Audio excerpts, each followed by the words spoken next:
আসসালামু আলাইকুম ওয়া রাহমাতুল্লাহ। আপনারা যে বাড়িটি দেখতেছেন আমার ভিডিওতে, এই বাড়িটি কোনো প্রবাসীর নয়, এই বাড়িটি কোনো চাকরিজীবীর নয়, এই বাড়িটি কোনো ব্যবসায়িক লোকের নয়। এই বাড়িটি একজন আওয়ামী লীগ কর্মী। সে আওয়ামী লীগের দল করে। সে বড় কোনো পদেও না, সাধারণ একটি পদে এক এমপি সাহেবের সাথে থাকে। তার এই বাড়িটি,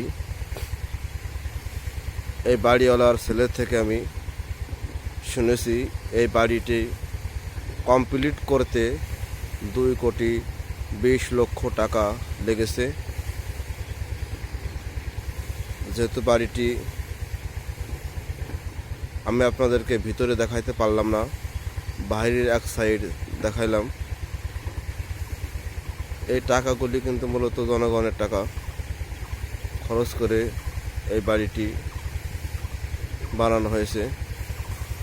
আসসালামু আলাইকুম ওয়া রাহমাতুল্লাহ।